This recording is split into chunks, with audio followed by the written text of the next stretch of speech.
Hello everyone welcome back to my YouTube channel Odisha TET cracker. आपण माने देखिबा पाउथबे constable GD in central arm police force and SSF, rifleman GD in Assam rifle and sepoy in narcotics control bureau examination 2025। तेबे SSC बा staff selection commission तरफ आपनकर huge vacancy already आसारछि। तेबे चलंतु सेही वैकेंसी रिलेटेड आमे डिटेल रे डिस्कस करिवा। तो प्रथमे देखि नबा कि आपनकर date for submission of online application form. आपनकर ऑनलाइन एप्लिकेशन फॉर्म स्टार्ट होची, अप्लाई स्टार्ट होची आपनकर 5/9/2024 एवं लास्ट डेट रहइबो आपनकर 14/10/2024। तबे जेउ माने इंटरेस्टेड अछंती निश्चिंत ए डेट मध्ये रे अप्लाई कर नेबे। देन लके आपनकर tentative schedule of computer based examination.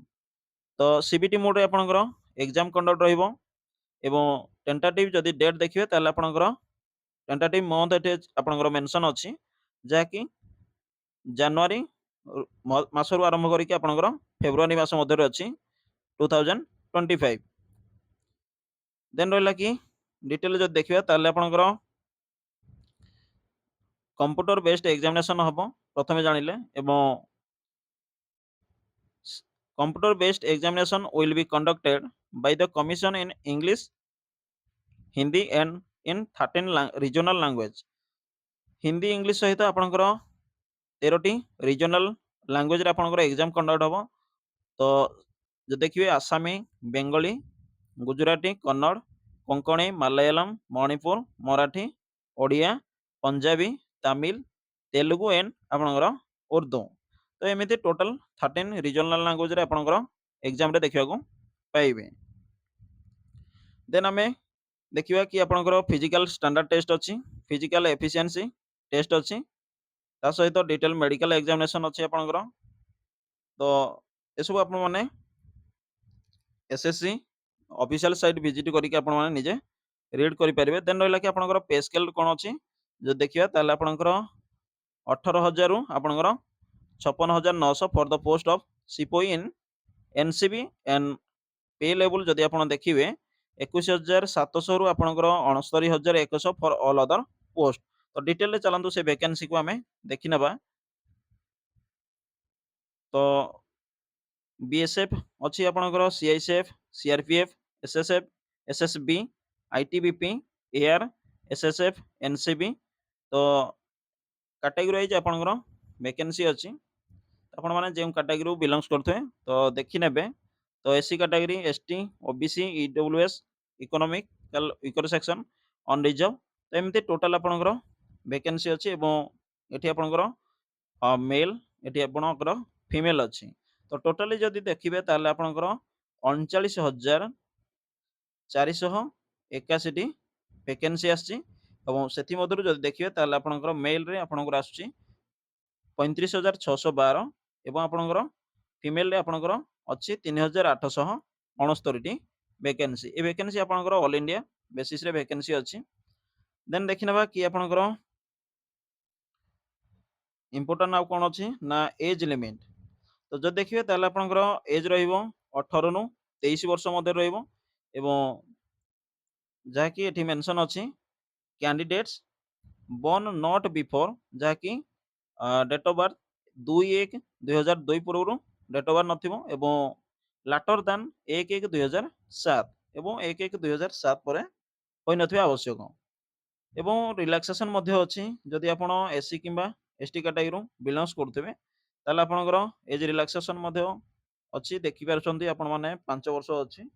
एवं ओबीसी कैटेगरी जदि आपण बिलोंग्स करथे ताले 3 वर्ष अछि एवं एक्स सर्विस मैन पई 3 वर्ष अछि। तो एज रिलैक्सेशन मध्य अवेलेबल अछि। तो आपण माने जेम कैटेगरी बिलोंग्स करथे तो निजर एज को कैलकुलेट कर नेबे बिफोर ऑनलाइन अप्लाई आपण देखि नेबे। तापरे देखिबा कि आपनकर इम्पोर्टेंट आउ कोन रहला ना आपण माने जानिले कि आपनकर ऑनलाइन मोड रे एग्जाम कंडक्ट हबो। देन जदि आपण ओडिसा रो जो माने बिलोंग्स करथे तो तार एग्जाम सेंटर मध्य आपनकर ऑलरेडी मेंशन अछि। तो एठी आपनकर लास्ट डेट देखि पारुथे closing date for received of the online application form 14/10/2024। तो आपनकर लास्ट डेट रहइबो 14/10/2024। ଏବଂ ଏଜୁକେଶନାଲ କ୍ୱାଲିଫିକେସନ ଯଦି ଦେଖିବେ ତାହେଲେ ଆପଣଙ୍କର आज on 1/1/2025 तो 1/1/2025 पर्यंत आपनकर the candidate must have passed the matriculation और 10th class examination from a recognized board और यूनिवर्सिटी आज on और before the cut off date 1/1/2025 तो 1/1/2025 सुधा आपण माने मैट्रिकुलेशन जदि कंप्लीट करथिबे तबे निश्चिंत आपण माने अप्लाई करि परिबे। तो एठी अप्रूव हेतबा दरकार। तो एठी आपनकर क्वालिफिकेशन जानले एजुकेशनल क्वालिफिकेशन कौन देन रहला कि आपनकर जब देखिए ताले एनसीसी तो जो मानकर एनसीसी सर्टिफिकेट आपण मानकर जदि सी ग्रेड सी आपनकर रहला ताले इंसेंटिव बा बोनस मार्क आपनकर 5% of the maximum mark of the examination एवं जदि आपनकर बी ग्रेड सर्टिफिकेट अछि ताले आपनकर 3% of the maximum mark of the examination जदि आपनकर ग्रेड ए ताले आपनकर 2% of the maximum marks of the examination then देखिबा कि आपनकर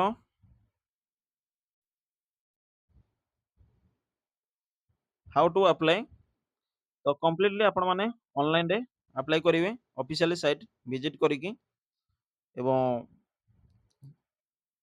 सेही लास्ट डेट पूर्वरु आपण माने अप्लाई करि नेबे।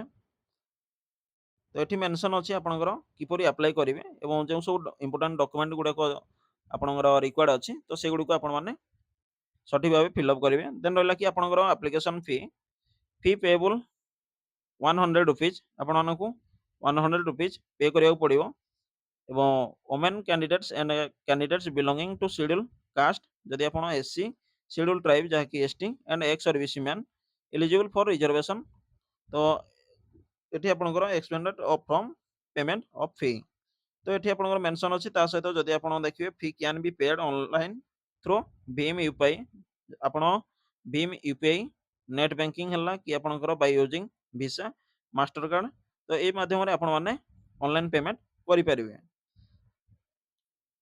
एवं एठी आपनकर मेंशन अछि fee can be paid by the candidate up to 15/10/2024 through online mode only there will be no option to pay fee through any other mode तो ऑनलाइन माध्यम रे आपण माने निजर पेमेंट को डिडक्ट कर परिबे देन देखिबा कि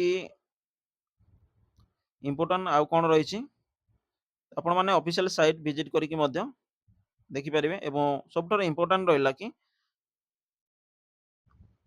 examination centre and centre code SSC region and state तो आपण माने जदि ओडिसा रो बिलोंग्स करथबे ताले निश्चिंत आपण माने देखि नियंतु कि एठी आपनकर एग्जामिनेशन सेंटर कोन कोन रहिछि जेहेतु ओडिसा हमर ईस्टर्न रीजन रे जाउथबारु तो एठी आपनकर मेंशन अछि कि जद देखिबे बरहमपुर ओडिसा तो सेंटर कोड आपण माने मन रखिबे भुवनेश्वर रो अछि आपनकर एग्जामिनेशन सेंटर देन रहला कि आपनकर कटक तार सेंटर कोड मध्ये अछि ढेंकानाल मध्ये एग्जामिनेशन सेंटर अछि ता सहित राउरकेला तार सेंटर कोड मध्ये अवेलेबल अछि एवं संबलपुर एमती जदि देखिबे ताले आपनकर आमे ओडिसा रो टोटल ब्रह्मपुर भुवनेश्वर कटक ढेंकानाल देन आपनकर राउरकेला एंड संबलपुर तो total all Odisha 6 T centre अछि जदि आपण ओडिसा रो बिलोंग्स करथे निश्चिंत ए 6 टी सेंटर रे जे कोनसी स्थान रे हमर माने एग्जाम दे परिबे तो ये थिला इंपोर्टेंट इन्फॉर्मेशन एवं आशा करे निश्चिंत आपको हेल्पफुल हो पारिबो एवं देखि नियंतु आपनकर कंप्यूटर बेस्ड एग्जामिनेशन आपनकर कोन कोन रहइबो तो एठी the computer based examination will consist of one objective type paper containing 80 questions carrying 2 marks each with the following composition तो एठी देखि नियंतु आपनकर part A part B part C and part D रे अछि आपनकर एवं जब देखिबे डिटेल ताले आपनकर पार्ट ए रे अछि सब्जेक्ट आपनकर रहइबो on general intelligence and reasoning जहाँकि नंबर ऑफ क्वेश्चन रहिबो 20 एंड मैक्सिमम मार्क आपनकर रहिबो 40 जहाँकि ईच क्वेश्चन आपनकर 2 मार्क देन रहला कि आपनकर पार्ट बी रे अछि general knowledge and general awareness तो ठीक सेही परि नंबर ऑफ क्वेश्चन जो देखिबे ताले 20 क्वेश्चन अछि एवं मैक्सिमम मार्क आपनकर आसीबो 40 ठीक सेही परि पार्ट सी रे आपनकर एलिमेंटरी मैथमेटिक्स आसीबो नंबर ऑफ क्वेश्चन 20 रहिबो एवं मैक्सिमम मार्क आपनकर आसीबो 40 एवं पार्ट डी रे आपनकर इंग्लिश एंड हिंदी तो टोटाल जदि देखिए ताहेले आपणकर नंबर ऑफ क्वेश्चन ठीक सेहीपरि 20 एवं मैक्सिमम मार्क्स आपणकर आसिबो 40।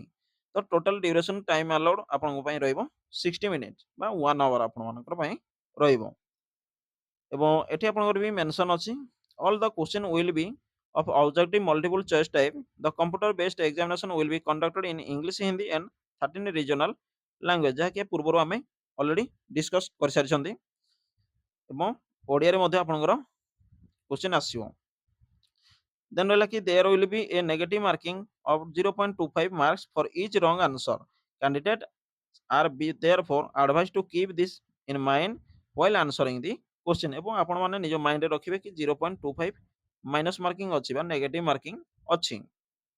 ତ ଇଏ ଥିଲା ଇମ୍ପୋର୍ଟାଣ୍ଟ ଇନଫର୍ମେସନ ଏବଂ ଯଦି ଦେଖିବେ ତାହେଲେ there shall be no provision for re-evaluation rechecking of the score। ତ ଆପଣ ମାନେ କିଛି ପର ମୁହୂର୍ତ୍ତରେ କିଛି ସେମିତି କିଛି କରିପାରିବେନି କି ରି-ଇଭାଲୁଏସନ ପାଇଁ ବା ରିଚେକିଂ ପାଇଁ। ତ ଆଶା କରେ ଯାହା କିଛି ଇନଫର୍ମେସନ ଥିଲା ମୁଁ ଆପଣଙ୍କୁ ପ୍ରୋଭାଇଡ କରିସାରିଛି। ଆପଣଙ୍କ ସହିତ ଦେଖା ହବ ଆଉ ଏକ ଇନଫର୍ମେଟିଭ ଭିଡ଼ିଓରେ। ଥ୍ୟାଙ୍କ ୟୁ ଏବଂ ଆପଣମାନେ ଏସବୁ ରିଡ୍ କରିପାରିବେ ଜେନେରାଲ ଇଣ୍ଟେଲିଜେନ୍ସ ଆଣ୍ଡ ରିଜନିଂରେ ଆପଣଙ୍କର କ'ଣ କ'ଣ ଆସିବ, ଜେନେରାଲ ନଲେଜ ଆଣ୍ଡ ଜେନେରାଲ ଆୱାରନେସରେ କ'ଣ କ'ଣ ଆସିବ, ଏଲିମେଣ୍ଟାରୀ ମ୍ୟାଥମେଟିକ୍ସରେ ଆପଣ କ'ଣ ଆସିବ, ଇଂଲିଶ ଆଣ୍ଡ ହିନ୍ଦୀରେ ଆପଣଙ୍କର କ'ଣ କ'ଣ ଆସିବ। ଦେନ୍ ରହିଛି ଆପଣଙ୍କର physical standard test and physical efficiency test. Then ଆପଣଙ୍କର ରହିବ ଫିଜିକାଲ ଏଫିସିଏନ୍ସି ଟେଷ୍ଟ ଯାହାକି ଏଠି ଦେଖିପାରିବେ ଆପଣମାନେ ମେଲ୍ ପାଇଁ ଅଲଗା ଏବଂ ଫିମେଲ ପାଇଁ ଅଲଗା ଅଛି, ଯାହାକି ଇଭେଣ୍ଟ ଯଦି ରହିବ ରେସ୍ ତ ଆପଣଙ୍କର 5 କିଲୋମିଟର୍ସ ଇନ୍ 24 ମିନିଟ୍ସ ଏବଂ ଫିମେଲ ପାଇଁ ଆପଣଙ୍କର 1.6 କିଲୋମିଟର୍ସ ଇନ୍ ଯାହାକି 8.5 ମିନିଟ୍ରେ ଆପଣମାନଙ୍କର କମ୍ପ୍ଲିଟ୍ କରିପାରିବା ଦରକାର। ଏବଂ ଠିକ୍ ସେହିପରି ଆପଣଙ୍କର ଯଦି ଦେଖିବେ ଏମିତି ପ୍ରତ୍ୟେକ ଇଭେଣ୍ଟକୁ ଆପଣଙ୍କର ଫିଜିକାଲ ଷ୍ଟାଣ୍ଡାର୍ଡ ଟେଷ୍ଟରେ ଆପଣଙ୍କର ଠିକ୍ ସେହିପରି ଅଛି, ଆପଣମାନେ ଡିଟେଲରେ ଦେଖିନେବେ। ତ ପ୍ରଥମେ ଆପଣମାନେ ଫୋକସ୍ କରନ୍ତୁ କି ରିଟେନ୍ କ୍ୱାଲିଫାଇ ପାଇଁ। ତ ଆଶା କରେ ଯାହା ଇନଫର୍ମେସନ ଥିଲା ମୁଁ ଆପଣଙ୍କୁ ପ୍ରୋଭାଇଡ କରିସାରିଛି। ଆପଣଙ୍କ ସହିତ ଦେଖା ହବ ଆଉ ଏକ ଇନଫର୍ମେଟିଭ ଭିଡ଼ିଓରେ। ଥ୍ୟାଙ୍କ ୟୁ, ଜୟ ଜଗନ୍ନାଥ।